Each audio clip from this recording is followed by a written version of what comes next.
प्रधानमंत्री नरेंद्र मोदी ने गुरुवार को अपने संसदीय क्षेत्र वाराणसी की जनता को सौगातें दी। मोदी ने पिंडरा के करखियाओं में अमूल प्लांट की आधारशिला रखने के साथ 27 परियोजनाएं अपने संसदीय क्षेत्र की जनता को समर्पित की। इस दौरान उन्होंने जनसभा को भी संबोधित किया और विपक्ष को आड़े हाथों लिया।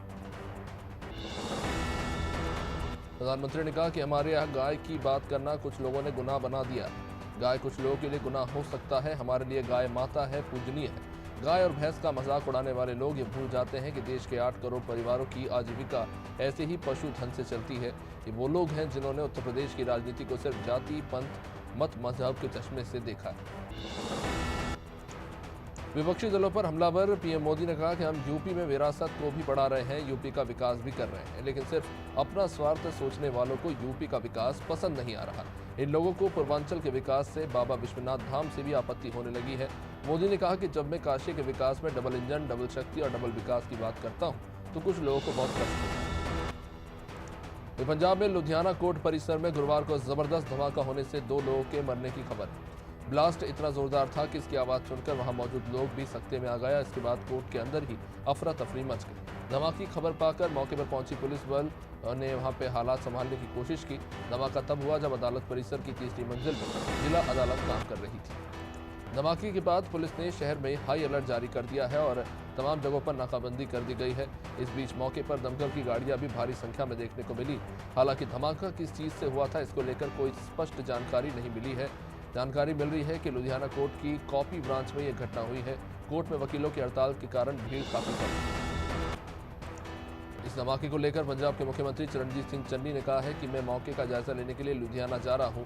जैसे ऐसे चुनाव पास आ रहे हैं, कुछ देश विरोधी ताकतों के द्वारा ऐसी घिनौनी हरकतें की जा रही है जिसे लेकर सरकार सचेत है। लोगों को भी सचेत रहना चाहिए।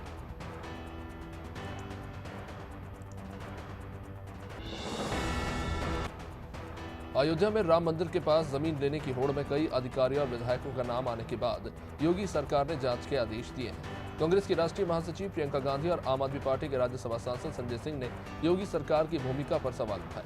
प्रियंका गांधी ने कहा कि राम मंदिर के आसपास की जमीन पर लूट लगी हुई है।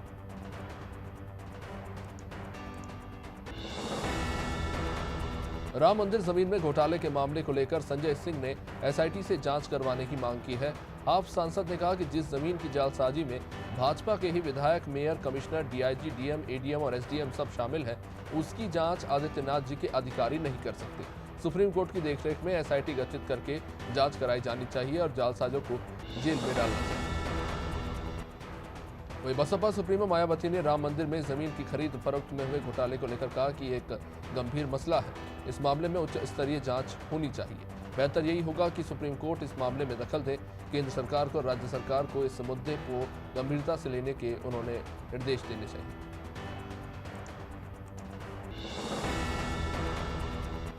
गुरुवार को 4 राज्यों में ओमिक्रॉन के 64 नए मामले सामने आने के बाद इसकी कुल संख्या 325 पर पहुंच गई है, जिसमें से तमिलनाडु में ही 33 मामले हैं, तो वहीं तेलंगाना में 14 और कर्नाटक में 12 और केरल में 5 मामले सामने आए हैं। नए साल पर दिल्ली सरकार द्वारा धार्मिक स्थलों पर भीड़ भाड़ पर रोक लगाने के फैसले को दिल्ली हाईकोर्ट में किसी ने चुनौती दे दी। कांग्रेस के राष्ट्रीय प्रवक्ता गौरव वल्लभ ने वैक्सीनेशन का एक चार्ट शेयर कर सवाल उठाए। कांग्रेस नेता गौरव वल्लभ ने वैक्सीनेशन की रफ्तार पर सवाल उठाते हुए कहा कि हम दुनिया और एशिया के औसत के मुकाबले पीछे क्यों। एक चार्ट शेयर करते हुए उन्होंने सवाल उठाया कि 340 दिनों में मात्र 44% को ही डोज लगे दोनों, जबकि चीन में 83% लोगों को दोनों टीके लग चुके हैं। वहीं कांग्रेस पार्टी के वरिष्ठ नेता हरीश रावत के ट्वीट के बाद पिछले 2 दिनों से पार्टी के शीर्ष नेतृत्व में हड़कंप मचा हुआ है। हरीश रावत का ट्वीट पार्टी में बगावत की तरह देखा जा रहा है। हालांकि ट्वीट के तुरंत बाद हरकत में आई पार्टी ने रावत से बात की है और उन्हें तुरंत दिल्ली तलब किया है। उनके साथ प्रदेश के 2 वरिष्ठ पदाधिकारियों को भी दिल्ली बुलाया गया है। शराब माफिया के खिलाफ पुलिस शिकायत करने पर एक आरटीआई कार्यकर्ता की बदमाशों ने बुरी तरह से पिटाई की। ये मामला राजस्थान के बाड़मेर जिले के गिड़ा थाना क्षेत्र इलाके का है। 30 साल के एक आरटीआई कार्यकर्ता अमरा राम गोदारा के पैरों में बदमाशों ने कीलें ठोक दी, जिसका इलाज जोधपुर के एक अस्पताल में फिलहाल चल रहा है।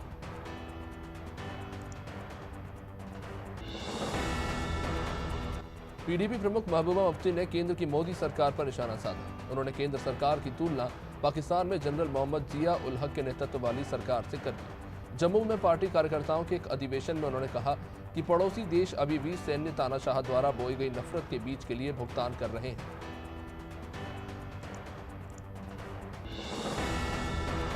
बुधवार को एक चुनावी सभा को संबोधित करते हुए एआईएमआईएम प्रमुख ओवैसी ने एक सियासी तीर से अखिलेश यादव और योगी आदित्यनाथ पर निशाना साधा। उन्होंने कहा कि अखिलेश यादव हर चीज को कहते हैं कि मैंने उसका उद्घाटन कर दिया था, और जब मोदी करते हैं तो सपा प्रमुख कहते हैं कि मैंने इसकी शुरुआत की थी।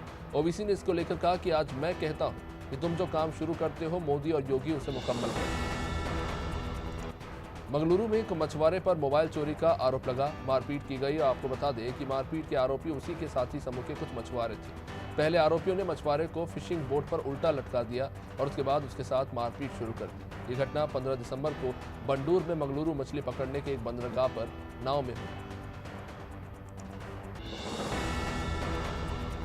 मुख्यमंत्री उद्धव ठाकरे के बेटे और राज्य सरकार में मंत्री आदित्य ठाकरे सहित विधायकों और मंत्रियों को मिल रही धमकी की जांच के लिए एसआईटी गठित करने की घोषणा की गई।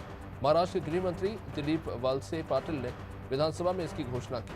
आदित्य ठाकरे को मिली धमकी का मुद्दा विधानसभा में उठा। शिवसेना विधायक सुनील प्रभु ने विधानसभा में आदित्य ठाकरे को मिली जान से मारने की धमकी का मामला सामने रखा। खार पुलिस स्टेशन में कंगना रनावत अपना बयान देने पहुंची। बताया जा रहा है कि मनजिंदर सिंह सिरसा के नेतृत्व में एक सिख संगठन ने कंगना के खिलाफ मुंबई के खार पुलिस स्टेशन में शिकायत दर्ज कराई थी। संगठन ने अपनी शिकायत में दावा किया कि कंगना रनावत ने किसानों की तुलना खालिस्तानियों से की है और ये किसानों का अपमान है। रनावत सुबह 11 बजे खार थाने पहुंची थी। बयान दर्ज किया। हरियाणा सरकार ने बुधवार को अपने आबकारी अधिनियम में संशोधन कर राज्य में शराब का सेवन, उसकी खरीदी या बिक्री की कानूनी तौर पर उम्र को मौजूदा 25 साल से घटाकर 21 साल करने का रास्ता साफ कर दिया है। इस संबंध में हरियाणा आबकारी संशोधन विधेयक 2021 राज्य विधानसभा द्वारा पारित किया गया।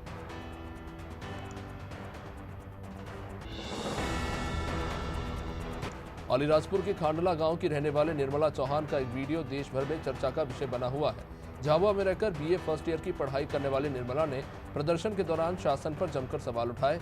एनएसयूआई के एक प्रदर्शन के दौरान लड़की को कहते हुए सुना जा रहा कि हमको कलेक्टर बना दो, हम कलेक्टर बनने को तैयार हैं, सबकी मांगे पूरी कर देंगे। मध्य प्रदेश विधानसभा का शीतकालीन सत्र चल रहा है और विधानसभा में विधायकों के बैठने के लिए एक नया प्रयोग किया जा रहा है। सत्र के दौरान विधायक गार्डन में भी अब बैठ सकेंगे। विधानसभा अध्यक्ष गिरीश गौतम ने इसकी जानकारी देते हुए बताया कि फ्री टाइम में अच्छा समय व्यतीत कर सके, इसके लिए ऐसी व्यवस्था की जा रही है। विधायक पेड़ पौधे के बीच भी आराम से बैठ सकेंगे।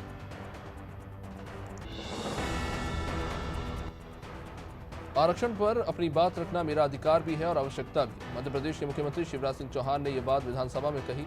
सीएम ने कहा कि सामाजिक न्याय, सामाजिक समरसता के साथ राज्य सरकार की प्रतिबद्धता है। सामान्य वर्ग, अनुसूचित जाति, अनुसूचित जनजाति, अन्य पिछड़ा वर्ग के कल्याण के लिए राज्य सरकार प्रतिबद्ध है। मध्य प्रदेश विधानसभा में सदन के नेता सीएम शिवराज सिंह चौहान ने कहा कि यह सदन सर्वसम्मति से प्रस्ताव पारित करता है कि बिना ओबीसी आरक्षण के त्रिस्तरीय पंचायत चुनाव न करा जाए। सभी सदस्यों ने हाथ उठाकर इस प्रस्ताव का समर्थन किया है। मुख्यमंत्री ने मीडिया से चर्चा में कहा कि हम हर संभव कोशिश करेंगे कि बिना ओबीसी के चुनाव ना हो, इसके लिए सभी प्रक्रियाएं कर रहे हैं। गृह मंत्री नरोत्तम मिश्रा ने कहा है कि ओबीसी आरक्षण के मुद्दे पर सरकार ने सुप्रीम कोर्ट में याचिका लगाई है। सुप्रीम कोर्ट से जल्द सुनवाई का आग्रह करेंगे। गृह मंत्री ने साथ ही कहा कि बीते 24 घंटे में कोरोना के 20 नए मामले सामने आए हैं। ओमिक्रॉन को लेकर सरकार सजग है।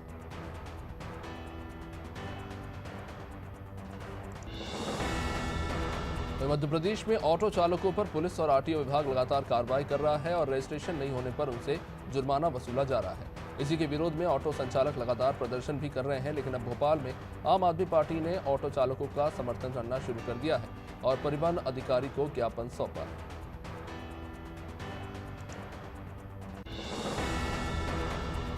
नगरीय प्रशासन मंत्री भूपेंद्र सिंह ने ओबीसी आरक्षण को लेकर कांग्रेस पर हमला बोला। उन्होंने कहा कि कांग्रेस का दोहरा चरित्र दिख रहा है। पहले हाईकोर्ट से लेकर सुप्रीम कोर्ट तक जाकर आरक्षण पर रोक लगवाई, सुप्रीम कोर्ट ने मना किया तो महाराष्ट्र का हवाला दे दिया। मंत्री सिंह ने कहा कि भाजपा सरकार ओबीसी को आरक्षण देना चाहती है।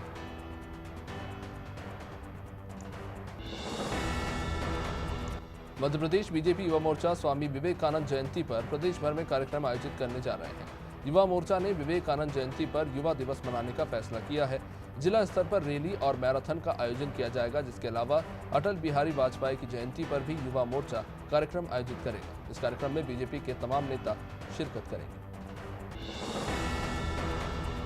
मध्य प्रदेश में आगामी 2023 के चुनाव से पहले महिला कांग्रेस रणनीति तैयार कर रही है, जिसके चलते प्रदेश कांग्रेस कार्यालय भोपाल में महिला मोर्चा की बैठक आयोजित हुई। इस बैठक में आने वाली रणनीतियों के संबंध में महिला मोर्चा अध्यक्ष अर्चना जायसवाल ने कार्यकर्ताओं को जानकारी दी। कांग्रेस महिला मोर्चा अध्यक्ष अर्चना जायसवाल ने कहा कि प्रदेश भर के सभी जिलों में महिला कार्यकर्ताओं को प्रशिक्षण दिया जाए। मध्य प्रदेश में बेरोजगार युवाओं को आत्मनिर्भर बनाने के लिए सरकार ने मुख्यमंत्री स्वरोजगार योजना, मुख्यमंत्री कृषि उद्यमी योजना को बंद कर दिया है। इन दोनों योजनाओं को बंद कर देने के बाद युवाओं में आक्रोश बढ़ता दिख रहा है। मुख्यमंत्री उद्यमी क्रांति योजना शुरू की गई है और इस योजना के तहत 150 युवाओं को लोन मिलेगा, लेकिन आवेदकों की संख्या 1500 के पार है। इंदौर शहर में कमिश्नरी लागू होने के बाद इंदौर पुलिस महिला अपराध रोकने पर ज्यादा ध्यान दे रही है और इसी के चलते महिला पुलिस ने अहिल्या कैंपेन की शुरुआत कर दी है। ये टीम निर्भया पीसीआर के साथ मिलकर स्कूल और कॉलेजेस में जाकर छात्राओं को जागरूक करेंगी। जहां ज्यादातर स्कूल और कॉलेजेस के बाहर खड़े होकर मनचली स्कूली छात्राओं के साथ छेड़खानी करते हैं, वहां पर जाकर लोगों को जागरूक किया जाएगा। इंदौर में अश्लील वीडियो बनाकर डॉक्टर से 10 लाख रुपए की मांग करने वाले गिरोह का पुलिस ने पर्दाफाश किया। कॉल गर्ल और एक महिला सहित 3 आरोपियों को इसमें पकड़ा गया है। बताया जा रहा है कि खंडवा से आई युवती ने इंदौर में अपना गिरोह बनाया। ये गिरोह पहले अश्लील वीडियो बनाता था और फिर वायरल करने की धमकी देकर लोगों से रुपए ठगता था। केलारस में दबंगों की काली करतूत से स्कूल का नाम बदनाम हो रहा है। मुरैना के केलारस में पीलखिनी गांव के प्राथमिक स्कूल में गांव के एक दबंग ने भूसा भर दिया है। स्कूल 1 साल से बंद पड़ा है। गांव के आधा सैकड़ा बच्चों का भविष्य खतरे में है। गांव के लोगों ने दबंग का विरोध तो किया, लेकिन सरपंच समेत ग्रामीणों ने मामले की शिकायत भी की, लेकिन प्रशासनिक अधिकारियों ने कुछ नहीं किया।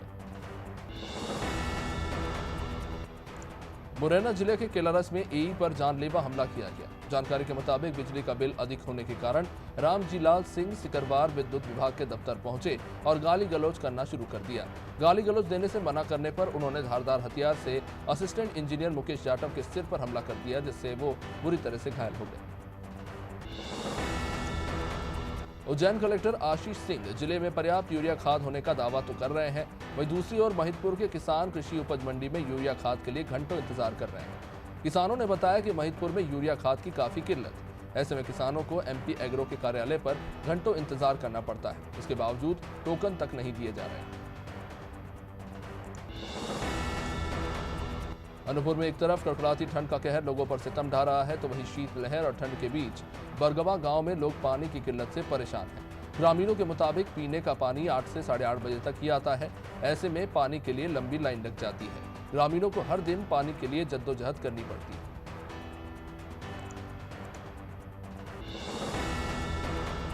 अशोकनगर कोतवाली थाना क्षेत्र के बिलाला मिल रोड पर शेयर ब्रोकर विपिन पाटनी पर 2 युवकों ने पहले कट्टे से गोली चलाई और उसके बाद चाकू से जानलेवा हमला कर दिया। गोली शरीर को छूकर निकल गई, लेकिन चाकू के हमले से दोनों हाथों में घाव बन गए। हमलावर की पहचान अशोकनगर के घेगरा कॉलोनी में रहने वाले एक युवक के रूप में हुई। नेता प्रतिपक्ष कमलनाथ ने पंचायत चुनाव में ओबीसी आरक्षण को लेकर सरकार पर हमला बोला। उन्होंने कहा कि पंचायत चुनाव करवाने की जिम्मेदारी सरकार की थी। कांग्रेस सरकार ने परिसीमन और रोटेशन करा दिया था, लेकिन कोरोना का बहाना बनाकर सरकार ने पंचायत चुनाव टाल दिए। जबकि इस बीच प्रदेश में 28 सीटों पर उपचुनाव हुए और भी कई चुनाव हुए। कमलनाथ ने कहा कि हम कोर्ट रोटेशन के मामले में गए। ओबीसी आरक्षण के मुद्दे पर विधानसभा में सर्वसम्मति से संकल्प पारित हुआ, जिसके बाद इस मामले पर चर्चा न कराए जाने को लेकर विपक्ष ने जमकर हंगामा किया। इस मामले को लेकर कांग्रेस विधायक सचिन यादव ने सरकार और बीजेपी पर निशाना साधा। उन्होंने कहा कि पिछले 15 सालों से बीजेपी सरकार ने ओबीसी आरक्षण को लेकर कोई कदम क्यों नहीं उठाए। भाजपा प्रदेश अध्यक्ष वी डी शर्मा ने कहा कि बीजेपी सरकार पंचायत चुनाव एक साथ कराने के लिए संकल्पित है। आरक्षण को लेकर सरकार ने सर्वोच्च न्यायालय में पुनर्विचार के लिए याचिका लगाई है। वहीं कांग्रेस पर इस बीच निशाना साधते हुए उन्होंने कहा कि कांग्रेस सांसद विवेक तनखा के चलते पंचायत चुनाव उलझा। अगर कांग्रेस ओबीसी आरक्षण को लेकर संवेदनशील है तो सुनवाई के दौरान अपनी याचिका वापस क्यों नहीं ली। भिंड में त्रिस्तरीय पंचायत चुनाव में 27% ओबीसी आरक्षण से चुनाव कराने के बसपा ने ज्ञापन सौंपा। पंचायत चुनाव में ओबीसी आरक्षण को लेकर ओबीसी की सीटों पर चुनाव को होल्ड कर दिया गया तो भाजपा ने इसका जिम्मेदार कांग्रेस को ठहराया, तो कांग्रेस ने इसका जिम्मेदार भाजपा को ठहराया। ऐसे में बसपा ने दोनों ही दलों को विरोधी बताया। चंदेरी में अंधविश्वास को दूर कर छात्र छात्राओं को जागरूक करने के उद्देश्य से शासकीय उत्कृष्ट उच्चतर माध्यमिक विद्यालय में जादू नहीं विज्ञान है, समझना समझाना आसान है की थीम पर जिला स्तरीय विज्ञान मेले का आयोजन किया। यह आयोजन जिला शिक्षा अधिकारी अशोकनगर की अध्यक्षता में किया गया, जिसमें मुख्य अतिथि के रूप में अनुविभागीय अधिकारी प्रथम कौशिक पहुंचे। भारतीय जनता पार्टी पिछड़ा वर्ग के कार्यकर्ताओं के द्वारा प्रदेश भाजपा के आह्वान पर कांग्रेस नेता कमलनाथ, दिग्विजय सिंह और विवेक तनखा का पुतला दहन किया गया। पिछड़ा वर्ग मोर्चा के कार्यकर्ता उमेश गुर्जर ने बताया कि कांग्रेस के षड्यंत्र के कारण ओबीसी आरक्षित सीटों पर रोक लगी।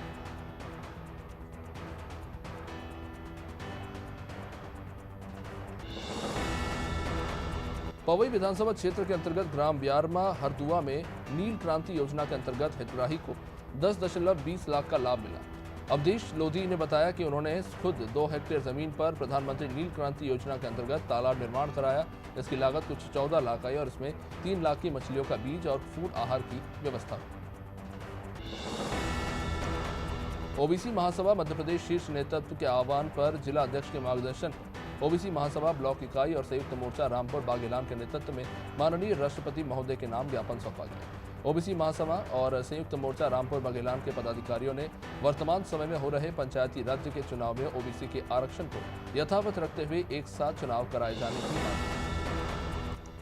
बालोदाबाजार जिले के कसडोल विकासखंड के लिए जीवनदायिनी कही जाने वाली महानदी में किसान इन दिनों तरबूज की फसल लगाने की तैयारी में जुटे हैं, लेकिन किसान समोदा डायवर्जन से पानी छोड़े जाने से चिंतित है।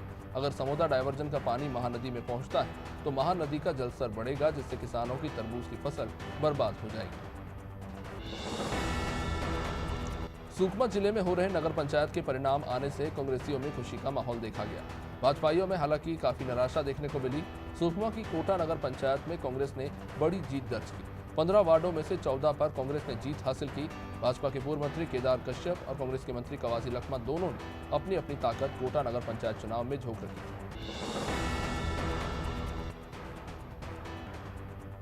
यूपी के बहराइच के कोतवाली थाना क्षेत्र के नानपारा गांव में सरसों के खेत में एक युवक का शव मिलने से सनसनी फैल गई। परिजन ने गांव के ही कुछ लोगों पर हत्या करने का आरोप लगाया है। युवक के भाई ने बताया कि ननका उर्फ अब्दुल रात को खाना खाकर सोने के लिए बरामदे में गया, लेकिन घर से 200 मीटर दूर खेत में उसकी लाश मिली।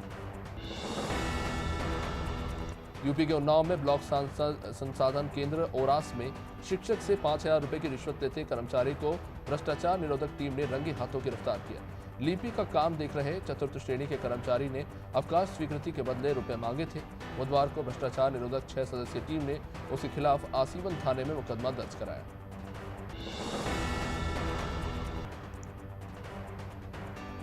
प्रगति पर्यावरण संरक्षण रथ के तत्वावधान में 24 दिसंबर 2021 से 11 जनवरी 2022 तक केंद्रीय विद्यालय के सामने अलीगंज लखनऊ में कोविड के नियमों के तहत 14वें यूपी महोत्सव का आयोजन किया जाएगा। इस बात की जानकारी प्रगति पर्यावरण संरक्षण ट्रस्ट के अध्यक्ष विनोद कुमार सिंह ने महोत्सव स्थल पर आयोजित एक प्रेस वार्ता में दी। महाराष्ट्र की बदतर कानून व्यवस्था इन दिनों चर्चा में। बदमाशों का कानून को लेकर कोई खौफ नहीं। वाशिम जिले के मालेगांव से ये मामला सामने आया, जहां सराफा व्यवसायी पर मिर्ची पाउडर डालकर उसे लूटने की कोशिश की गई। नाकाम होने पर बदमाशों ने गोलियां चलाई। इतना ही नहीं, चाकू से भी हमला कर दिया, जिसमें दुकान के नौकर की मौत हो गई। घटना से शहर में दहशत का माहौल है।